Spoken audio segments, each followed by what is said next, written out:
నమస్తే Santosh, welcome to special focus.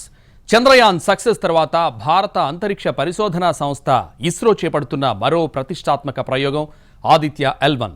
జాబిల్లి మాదిరే సూర్యుడిపై పరిశోధనలకు ఉద్దేశించిన ప్రాజెక్ట్. ఆదిత్యుడిపైకి ఇది ఇస్రో చేపడుతున్న మొదటి ప్రయోగం. సూర్యుడి నుంచి ప్రసరించే అత్యంత శక్తివంతమైన కాంతి ప్రభావాన్ని అధ్యయనం చేయడమే తాజా మిషన్ ఉద్దేశం. ఇక్కడో వైరుధ్యం ఉంది. ప్రపంచ దేశాలకు సూర్యుడు ఒక ప్రకాశవంతమైన నక్షత్రం మాత్రమే. హైందవ సాంప్రదాయంలో సూర్యుడు ఓ దేవుడు, ప్రత్యక్ష దైవం. అందుకే ఇస్రో ప్రాజెక్ట్ ఆదిత్య L1 పై సర్వత్రా ఆసక్తి నెలకొంది. ఈ లోకానికి వెలుగులు ప్రసాదించేది సూర్యుడు. అనాదిగా హిందువుల ఆరాధ్య దైవం. ఎందరో దేవీ దేవతలను విగ్రహాల రూపంలో కొలుస్తున్న కంటికి కనిపించే భానుడిని సూర్యనారాయణుడిగా పూజిస్తారు హైందవులు. అందుకే ప్రత్యక్ష దైవంగా భావిస్తారు. ఇప్పుడు ఇస్రో ఆదిత్య L1 ప్రయోగం చేపట్టడంతో ఈ దిశగా ఆసక్తికర చర్చ మొదలైంది. ఆదిత్య సవితా సూర్య ఖగః పూషా గభస్తిమాన్ సువర్ణ సదృశో భాను హిరణ్యరేతా దివాకర. ఆదిత్య హృదయంలో భానుడి గురించిన శ్లోకాల్లో ఒకటిది. సూర్యుడు జగత్ సృష్టికారకుడిగా, ప్రజలు తమ రోజువారీ విధులు నిర్వహించేందుకు ప్రేరణనిచ్చే దైవంగా, ఈ జగత్తుపై తమ కిరణాలు ప్రసరింపచేసి బంగారు వన్నెతో ప్రకాశించేవాడిగా, బ్రహ్మాండముల ఉత్పత్తికి బీజముగా, చీకట్లను తొలగించే దేవుడిగా ఈ శ్లోకం అర్థం. సూర్యుని భక్తి శ్రద్ధలతో కొలిస్తే ఆరోగ్యంతో పాటు తేజస్సు, మనోవికాసం, సౌభాగ్యం సిద్ధిస్తుందని విశ్వసిస్తారు. ప్రతిరోజు సూర్యుడికి నమస్కారం చేయడంతో పాటు ప్రతి ఆదివారం ప్రత్యేకంగా ఆరాధించడం మన సంప్రదాయంలో కనిపిస్తుంది. పైగా సూర్యుని ఆరోగ్యప్రదాతగా భావిస్తారు. ఆదిత్య హృదయం పఠిస్తే విజయం చేకూరుతుందని నమ్ముతారు. మహాభారతంలో భగవద్గీత ఎలాగో అంతకంటే ముందే జరిగిన రామాయణంలో ఆదిత్య హృదయం అంతటి శక్తివంతంగా చెబుతారు. రావణాసురుడితో యుద్ధ సమయంలో విజయం కోసం అగస్త్య మహాముని రాముడితో ఆదిత్య హృదయం పలికించారనేది పురాణగాథ. సూర్యుడికి ప్రత్యేకంగా ఆలయాలు కట్టి పూజించే సంప్రదాయం కూడా హిందువుల్లో ఉంది. మన దేశంలో ప్రముఖ సూర్య దేవాలయం ఒడిశాలోని కోణార్కులో ఉంటే, మన తెలుగు రాష్ట్రాల్లో అరసవెల్లిలో మార్తాండుడికి నిత్య పూజలు చేస్తారు. ఇక రథసప్తమికి ఎంతో ప్రత్యేకత ఉంది. ఆ రోజున సూర్య నమస్కారాలు చేస్తారు. వాస్తవానికి ప్రతిరోజు సూర్య నమస్కారాలు చేస్తే ఆరోగ్యంగా ఉంటారని చెబుతారు. ఒక్కో సూర్య నమస్కారానికి ఒక్కో ఆదిత్యుని మంత్రం పఠిస్తారు. సూక్ష్మ క్రిములను సంహరించే స్వభావం సూర్యకిరణాలకుందే. సూర్యరశ్మి పడగానే మకరందాలు విచ్చుకుంటాయి. మనుషులకే కాదు, మొక్కలకు, ఇతర ప్రాణికోటికి సూర్యుడు ఇచ్చే శక్తి అంతా ఇంతా కాదు. తూర్పున ఉదయించి పడమర అస్తమించే సూర్యుడు 7 గుర్రాల రథంపై ముందుకు కదులుతాడని పురాణాల్లో ప్రస్తావన ఉంది. కాలచక్రానికి అధిపతి, అంతేకాదు నవగ్రహాధిపతి కూడా. జ్యోతిష్ శాస్త్రంలో ఎంతో కీలకం మొదటి గ్రహం. సూర్యుడి కదలికల ఆధారంగానే పంచాంగాలు రూపొందిస్తారు. సూర్యోదయం ఆధారంగానే పండుగలు జరుపుకుంటారు. సూర్యుణ్ణి అనేక పేర్లతో పిలుస్తారు. భాస్కరుడు, ఆదిత్యుడు, రవి, అరుణుడు, భానుడు, దినకరుడు, మార్తాండు, తపస్సుడు, అర్కుడు, ఇలా 108 పేర్లతో పిలుస్తారు. ఇక సైన్స్ పరంగా చూస్తే ఖగోళ శాస్త్రంలో భాస్కరుడు ఒక నక్షత్రం. హైడ్రోజన్, హీలియంతో కూడిన పెద్ద వాయుగోళం. గురుత్వాకర్షణ శక్తి అధికం. సౌర కుటుంబంలోని భూమి, ఇతర గ్రహాలు సూర్యుడి చుట్టూ నిర్దేశిత కక్షలో తిరుగుతూ ఉంటాయి. అందువల్లే భూమిపై పగలు, రాత్రి ఏర్పడతాయి. ఓ రేంజ్లో ఎండ ఉంటే నేల, నెత్తి చుర్రుమంటాయి. ఆ వేడికి తట్టుకోలేం. ఆ భానుడు మన పక్కనే ఉండి సెగ పుట్టిస్తాడని అనుకుంటాం. వేసవిలో అయితే గ్రీష్మ తాపం మరీ ఎక్కువగా ఉంటుంది. అయితే భూమికి సూర్యుడు దగ్గరగా లేడు. దాదాపు 15 కోట్ల కిలోమీటర్ల దూరంలో ఉన్నట్లుగా శాస్త్రవేత్తలు చెప్తారు. సౌర కుటుంబంలో అతిపెద్ద వాయుగోళం. సౌర వ్యాసార్థమే 13,91,980 కిలోమీటర్లు. అంత దూరంలో ఉన్నప్పటికీ సూర్యుడి నుండి భూమికి కిరణాలు తాకేందుకు పట్టే కాలం కేవలం 8 నిమిషాలు. మార్తాండుడి ఉపరితలం నుంచొచ్చే ఉధృతమైన అయస్కాంత తరంగాలనే సౌర తుఫానుగా పిలుస్తారు. సంప్రదాయేతర ఇంధన వనరుగా ఇటీవలి కాలంలో సౌరశక్తి వినియోగం పెరిగింది. సోలార్ విద్యుత్కు ప్రపంచవ్యాప్తంగా ఎంతో ప్రాధాన్యమిస్తున్నారు.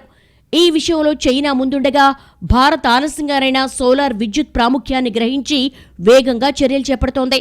ప్రస్తుతం దేశంలో 70,000 మెగావాట్ల సోలార్ విద్యుత్ ద్వారా ఉత్పత్తి జరుగుతుందని గణాంకాలు చెప్తున్నాయి. అతిపెద్ద ప్రాజెక్టు రాజస్థాన్లో ఉండగా సౌరశక్తి ఉత్పత్తి వినియోగంలో గుజరాత్ అగ్రభాగాన ఉంది. వాస్తవానికి సూర్యుడి నుంచి వచ్చే శక్తిని మనం మొత్తం ఉపయోగించుకోవటం లేదు, కొంతే ఒడిసిపడుతున్నాం. మిగతా శక్తి పరావర్తనం చెంది తిరిగి రోదస్లోకి వెళ్లిపోతోంది. ఇప్పుడిప్పుడే సోలార్ వాహనాలు కూడా రోడ్డెక్కుతున్నాయి. పర్యావరణ హితం కావడంతో సోలార్ విద్యుత్ ప్రాధాన్యాన్ని ప్రతి ఒక్కరూ గ్రహిస్తున్నారు. ప్రభుత్వాలు కూడా రాయితీలు ప్రకటిస్తున్నాయి. భాను నుండొచ్చే ఆ కిరణాల శక్తిలో కొంతమేరకు మేఘాలు, సముద్రాలు, భూమి గ్రహించి వాతావరణంలో మార్పులకు కారణమవుతున్నాయి. ఉష్ణోగ్రతల్లో హెచ్చుతగ్గులకు అదే కారణం. నీటి ఆవిరి అధిక ఎత్తుకు చేరితే గాలి, ఉష్ణోగ్రతలు తగ్గి మేఘాలు వర్షిస్తాయి. ఇక మొక్కలకైతే సౌరశక్తి రసాయన శక్తినిస్తుంది. ఇంకా సింపుల్గా చెప్పాలంటే ప్రపంచంలో మనం ఒక ఏడాది ఉపయోగించే శక్తి కంటే 1 గంటలో సూర్యుడి నుంచి వచ్చే శక్తి అధికం. సూర్యుడితోనే రోజు ముడిపడి ఉండడం, ఉదయాన్నే రోజువారీ కార్యక్రమాలు మొదలు కావడానికి ఆ శక్తే ప్రేరణ కావడంతో ప్రపంచంలోని అనేక అంతరిక్ష పరిశోధనా సంస్థలు రవిపై పరిశోధనలు ప్రారంభించాయి. ఇప్పుడు ఆ జాబితాలో మన అంతరిక్ష పరిశోధనా సంస్థ ఇస్రో కూడా చేరింది. ఇటీవలే చంద్రయాన్ 3 ద్వారా ఒక లక్ష్యాన్ని చేరుకోవడంతో ఇస్రో శాస్త్రవేత్తల చూపంతా భానుడిపై పడింది. సెప్టెంబర్ 2న చేపట్టే ఆదిత్య L1 మిషన్ ప్రయోగానికి సర్వ సన్నాహాలు చేసుకుంటున్నారు. దీంతో సూర్యుడి గురించి ఆసక్తికరమైన చర్చ జరుగుతోంది. తాజా పరిశోధనతో ఇస్రో కనుగొనే అంశాలేంటి, సూర్యుడి గురించి ఎలాంటి రహస్యాలు తెలుస్తాయి, ఆదిత్య L1 ప్రయోగం ద్వారా జరిగే మేలేంటి అన్న ప్రశ్నలు చర్చల్లో ఉన్నాయి. ఇప్పుడు అందరి దృష్టి సెప్టెంబర్ 2న చేపట్టే ఆదిత్య L1 ప్రయోగంపైనే ఉంది. ఇది సూర్యుడిపైకి ఇస్రో చేపట్టే తొలి మిషన్. కరోనాగ్రఫీ పరికరంతో సూర్య వాతావరణాన్ని క్షుణ్ణంగా అధ్యయనం చేయడమే ఈ ప్రాజెక్ట్ లక్ష్యం. ఈ ప్రయోగంలో అనేక విశిష్టతలున్నాయి. అవేంటో ఇప్పుడు చూద్దాం. సెప్టెంబర్ 2న ఉదయం 11:50 శ్రీహరికోట నుంచి PSLV C-57 రాకెట్ ద్వారా ఆదిత్య L1ను నింగిలోకి తీసుకువెళ్లనున్నారు. ఇందుకు ఇస్రోలో శరవేగంగా పనులు జరుగుతున్నాయి. యూరోపియన్ స్పేస్ ఏజెన్సీ, ఆస్ట్రేలియా, ఇతర దేశాల అంతరిక్ష పరిశోధనా సంస్థల సాయంతో ఈ పరిశోధన చేస్తోంది ఇస్రో. ఆదిత్య L1 శాటిలైట్ బరువు 1500 కిలోలు. భూమి నుంచి సూర్యుడి దిశగా 15 లక్షల కిలోమీటర్ల దూరంలోని లాంగ్ రేంజ్ పాయింట్ 1, దీన్నే L1 అంటారు. ఈ L1 చుట్టూ ఉన్న కక్ష్యలో ఉపగ్రహాన్ని ప్రవేశపెడతారు. ఆదిత్య L1 ప్రయోగానికి ఇస్రో చేపడుతున్న ఖర్చు 378 కోట్లు. భూమి నుంచి దాదాపు 15 లక్షల కిలోమీటర్ల దూరంలోని కక్ష్యను ఇస్రో ఎంచుకోవడానికి ప్రత్యేక కారణముంది. L1 కక్ష్యలో గ్రహణాల ప్రభావం ఉండదు. నిత్యం సూర్యుడు కనిపిస్తాడు. చంద్రయాన్ ప్రయోగంలో అనుసరించిన విధానాన్ని ఆదిత్య L1లోనూ అమలు చేస్తారు. వాహక నౌక నుంచి విడిపోయిన తర్వాత ఉపగ్రహం భూమి చుట్టూ పరిభ్రమిస్తూ ఉంటుంది. ఆపైనే సూర్యుడి దిశగా ప్రయాణిస్తుంది. దాదాపు 4 నెలల తర్వాత L1 పాయింట్ దగ్గరకు చేరుకుంటుంది. ఆ కేంద్రం దగ్గర ఆగి సూర్యుడిపై అధ్యయనం మొదలు పెడుతుంది. ఇందుకోసం ఉపగ్రహంలో 7 పరికరాలుంటాయి. అవి 1 VELC, సూట్, SPEX, పాపా, సోలెక్స్, హెల్ 10S, మైగ్రోమీటర్. ఈ 7 పరికరాల్లో 4 సూర్యుడి నుంచి భూమిని తాకే శక్తివంతమైన రేణువులను అధ్యయనం చేస్తాయి. సూర్యుడి నుంచి వచ్చే రేణువులు భూమి అయస్కాంత క్షేత్రంలో ఏ విధంగా చిక్కుకుంటాయి, సూర్యుడు అంచుల్లో ఏ విధంగా కరోనల్ ఇంజెక్షన్ అవుతుంది, దాని తీవ్రత ఏ స్థాయిలో ఉంటుందనేది శోధిస్తారు శాస్త్రవేత్తలు. 7 పేలోడ్స్లో ప్రధానమైంది విజిబుల్ ఎమిషన్ లైన్ కరోనాగ్రాఫ్. దీనినే VELC అంటారు. దీంతో పాటు solar ultraviolet imaging telescope, Aditya solar wind practical experiment, plasma analyser package for Aditya, solar X-ray spectrometer, high energy L1 orbiting X-ray spectrometer, magnetometer payloads ఉంటాయి. సూర్యుడి నుంచి వచ్చే అత్యంత ప్రకాశవంతమైన కాంతిని ఈ పేలోడ్స్ అధ్యయనం చేస్తాయి. వీటిలో మ్యాగ్నెటిక్ ఫీల్డ్ డిటెక్టర్ల సాయంతో భానుడి పొరలైన ఫోటోస్పియర్, క్రోమోస్పియర్, బాహ్య కరోనాలను పరీక్షిస్తారు.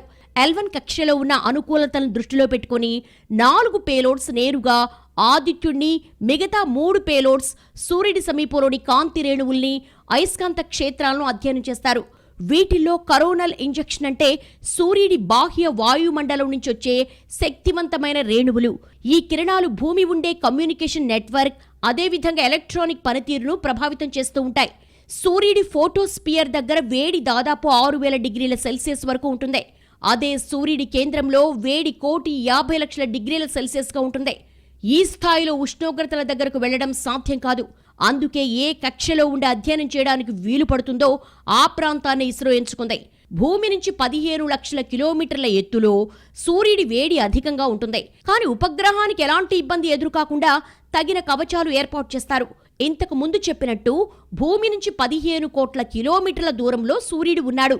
ఆదిత్య L1 ఉపగ్రహం వెళ్లేది 15 లక్షల కిలోమీటర్ల వరకే కావడంతో సూర్యుడికి ఇంకా 14 కోట్ల 85 లక్షల కిలోమీటర్ల దూరంలో ఉన్నట్లే. భూమి, సూర్యుడు గురుత్వాకర్షణ శక్తుల సరిహద్దుల్లో ఉపగ్రహాన్నుంచేందుకు 5 కీలక పాయింట్లుండగా అందులో ఒకదానిని ఇస్రో ఎంచుకుంది. PSLV వాహక నౌక మొట్టమొదటిసారిగా లోయర్ ఎర్త్ ఆర్బిటర్లో ఉపగ్రహాన్ని విడిచిపెడుతుంది. అక్కడి నుంచి స్పేర్ ఆఫ్ ఇన్ఫ్లుయెన్స్ అంటే SOI కక్ష నుంచి బయటకు వెళుతుంది. ఇక్కడి నుంచి ఉపగ్రహం కీలక ప్రయాణం సాగుతుంది. SOI కక్షం దాటడం అంటే పెను సవాల్. ఈ ఆర్బిట్లో భూమి గురుత్వాకర్షణ శక్తి అధికంగా ఉంటుంది. ఏ వస్తువునైనా భూమి లాగేసుకుంటుంది. ఈ దశ దాటిన తర్వాత L1 పాయింట్ దగ్గర ఆదిత్య ఉపగ్రహాన్ని నిలువరించడం మరో ఛాలెంజ్. L1 కేంద్రం దగ్గర శాటిలైట్ నియంత్రించలేకపోతే ఇస్రో కంట్రోల్ నుంచి చేజారిపోతుంది. నేరుగా సూర్యుడి వైపు కదులుతుంది. అలా సూర్యుడికి దగ్గరగా వెళ్లే కొద్దీ ఆ వేడికి మాడి మసైపోతుంది ఉపగ్రహం. అందుకే ఈ దశలను ఆదిత్య L1 ప్రయోగంలో అత్యంత క్లిష్టమైనవిగా భావిస్తున్నారు. అన్ని దశలను అనుకున్నట్టుగా చేరుకుంటే L1 పాయింట్లో అధ్యయనం మొదలు పెడుతుంది ఆదిత్య ఉపగ్రహం. సూర్యుడి నుంచి వచ్చే రేడియేషన్ వేడి అయస్కాంత క్షేత్రాలను, చార్టెడ్ పార్టికల్స్ గురించి తెలుసుకునే ప్రయత్నం చేస్తారు. సౌర అయస్కాంత క్షేత్రాలు చాలా శక్తివంతంగా ఉంటాయి, చాలా ప్రమాదకారి కూడా. కరోనల్ మాస్ ఇంజెక్షన్ వల్ల సౌర తుఫాన్లొచ్చి అపార నష్టం సంభవిస్తుంది. ఈ ముప్పును ముందుగానే పసిగట్టాలంటే అంతరిక్షంలో జరిగే మార్పులు గమనించాలి. ఈ మార్పులన్నీ సూర్యుడి వల్లే జరుగుతాయన్న అంచనాతో ప్రస్తుతం ప్రయోగాలు జరుగుతున్నాయి. అందుకే ఆదిత్య L1 సూర్యుడి కరోనా నుంచి వచ్చే వేడి గాలుల తీవ్రతను అధ్యయనం చేస్తుంది. సౌర మండలాన్ని మరింత క్షుణ్ణంగా తెలుసుకోవడానికి వీలు పడుతుంది. ఉష్ణోగ్రతల్లో వస్తున్న హెచ్చుతగ్గులను గుర్తించొచ్చు. సౌర తుఫాను వల్ల భూమికి కలిగే ముప్పు ఏ విధంగా ఉంటుందో స్టడీ చేయొచ్చు. సూర్యుడిలో హైడ్రోజన్, హీలియంలు ఎక్కువ. వీటిల్లో భూమికి, భూమిపైన ఉన్న జీవరాశికి ఉపయోగపడేవి ఏమిటి? ఆదిత్య L1 ప్రయోగంతో కలిగే లబ్ధి అపారమా? ఇప్పటికే అనేక దేశాలు సూర్యుడిపై చేసిన ప్రయోగాలు ఎలాంటి ఫలితాలు సాధించాయి? సూర్యుడు అనేక వాయువుల సమ్మిళితం. హైడ్రోజన్ 73% ఉంటే హీలియం 25% ఉంటుంది. మిగతాది ఆక్సిజన్, కార్బన్, నియోన్, ఐరన్. మనకు హీలియం చాలా అవసరం. సముద్ర లోతుల్లోకి వెళ్లినప్పుడు శ్వాస తీసుకోవడానికి హీలియం కావాలి. అలాగే సిలికాన్ వేపర్ల తయారీలో, ఆర్క్ వెల్డింగ్లో, పారిశ్రామిక వినియోగాల్లో హీలియం ఉపయోగిస్తారు. ఇదే కాదు, క్వాంటమ్ మెకానిక్స్ పరిశోధనల్లో హీలియం ఉపయోగం చాలా అత్యవసరం. దీని సాంకేతిక నామం He. రంగు, రుచి, వాసన ఉండదు. విషపూరితం కూడా కాదు. అన్ని పరిస్థితుల్లోనూ వాయువుగానే ఉంటుంది. 1868లోనే ఫ్రెంచ్ ఖగోళ శాస్త్రవేత్త పియర్ జాన్సన్ సూర్యగ్రహణాన్ని పరిశోధిస్తున్న సమయంలో పసుపు రంగు స్పెక్ట్రల్ లైన్ను గుర్తించాడు. తర్వాత నార్మన్ లాక్యర్ అనే శాస్త్రవేత్త ఈ దిశగా పరిశోధన చేయడంతో హీలియం గురించి లోకానికి తెలిసిందే. అందుకే ఈ ఇద్దరు సైంటిస్టులు హీలియాన్ని కనుగొన్నవారిగా చెప్తారు. భూమి మీద మాత్రం హీలియం పరిమాణం తక్కువ. అందుకే సూర్యుడిలోని హీలియం మనకెంతవరకు ఉపయోగపడుతుంది అనేది అధ్యయనాల్లోనే తేలుతుంది. స్టెల్లార్ లిఫ్టింగ్ అనే ఆలోచన ద్వారా సూర్యుడి నుండి హీలియంను తీయొచ్చని కొన్ని పరిశోధనలు చెప్తున్నాయి. ఇస్రో ఇప్పుడైతే సూర్యుడి వైపు చూస్తోంది. కానీ అగ్రదేశాలు 5 దశాబ్దాల క్రితమే సూర్యుడిపైన అధ్యయనాలు మొదలుపెట్టాయి. అమెరికా, జర్మనీ, యూరోపియన్ స్పేస్ ఏజెన్సీలు కలిపి ఇప్పటి వరకు సూర్యుడిపైకి 22 మిషన్లు పంపాయి. భగభగమండే సూర్యుడి దగ్గరకు ఉపగ్రహాలను పంపితే ఆ వేడికి శాటిలైట్స్ కాలిపోతాయన్న అనుమానం రావచ్చు. అయితే ఏ మిషన్ కూడా భానుడికి దగ్గరగా వెళ్లదు. కొంత దూరంలో కక్ష నిర్దేశించుకుని ఆ ఆర్బిట్ వరకు వచ్చే వేడిని అంచనా వేసి ఉపగ్రహాల కవచాలు కాలిపోకుండా తగిన జాగ్రత్తలు తీసుకుంటారు. ఇందుకోసం ఒక్కో అంతరిక్ష పరిశోధన సంస్థది ఒక్కో తీరు. ఇప్పటి వరకు పంపిన 22 సన్ మిషన్స్ లో అతిపెద్ద ప్రాజెక్టు అమెరికా అంతరిక్ష పరిశోధన సంస్థ నాసా పంపిందే. వాస్తవానికి అంతరిక్ష ప్రయోగాలు చేపట్టిన దశాబ్దాల తర్వాత తొలిసారిగా సూర్యుడి కక్షలోకి నౌకను పంపించింది నాసానే. అసాధ్యం అనుకున్నది సుసాధ్యమని నిరూపించింది. దాదాపు 20 లక్షల డిగ్రీల సెల్సియస్ ఉష్ణోగ్రతలు ఉండే సూర్యుడి కరోనా దగ్గరికి సోలార్ పార్కర్ ప్రోబ్ను పంపింది నాసా. ఓ అంతరిక్ష నౌక సూర్యుడి ఉపరితల వాతావరణాన్ని తాకడం అదే మొదటిసారి. 2018లో దీన్ని ప్రయోగించింది అమెరికా అంతరిక్ష పరిశోధనా సంస్థ. 2021లోనే అది అనుకున్న లక్ష్యాన్ని చేరుకుంది. అక్కడి వాతావరణంలోని కరోనాలోకి ప్రవేశించి ధూళి కణాలు, అయస్కాంత క్షేత్రాలకు సంబంధించిన కొన్ని నమూనాలు సేకరించి పంపించింది కూడా.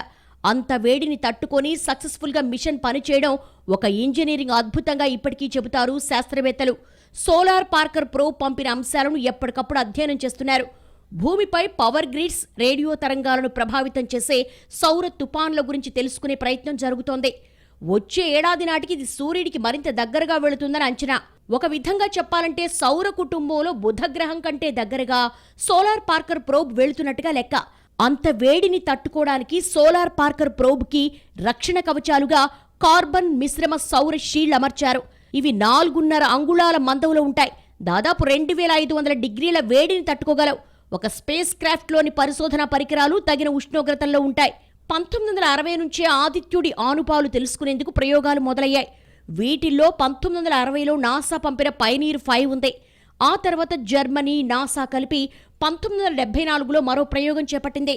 యూరోపియన్ స్పేస్ ఏజెన్సీ సైతం నాసాతో కలిసి 1994లో మరో ప్రయోగం చేపట్టింది. 1960లోనే పైనీర్ 5 ద్వారా అయస్కాంత క్షేత్రంలోని మార్పులను గమనించారు.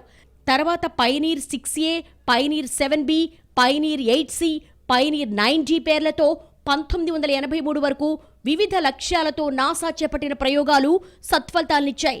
వీటిల్లో 6A నుంచి 9G వరకు సౌరగాలులు, కాస్మిక్ రేస్, అయస్కాంత క్షేత్రాలను అధ్యయనం చేశాయి.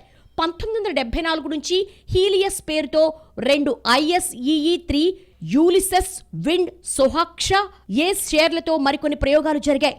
ఇవి కూడా విజయవంతమయ్యాయి. భూమి, సూర్యుడి మధ్య కాస్మిక్ ధూళి ప్రభావం ఎలా ఉందో అధ్యయనం చేస్తే మిగతావి ఆయా కాలాల్లో వచ్చే సూర్యుడి వాయువుల్లో మార్పులను శోధించాయి. రానున్న రోజుల్లోనూ నాసా, ఇతర దేశాల అంతరిక్ష పరిశోధనా సంస్థలు సూర్యుడి దిశగా వెళ్లేందుకు చూస్తున్నాయి. ఇప్పటికే సౌరశక్తితో అనేక గ్రహాల దగ్గరకు ఉపగ్రహాలను పంపుతున్నారు. అలాంటిది సూర్యుడి దగ్గరికే సౌరశక్తితో చేరేందుకు ఎంతో సాంకేతిక పరిణితి కావాలి. ఈ క్రమంలో ఎదురయ్యే సవాళ్లను అధిగమించాలి.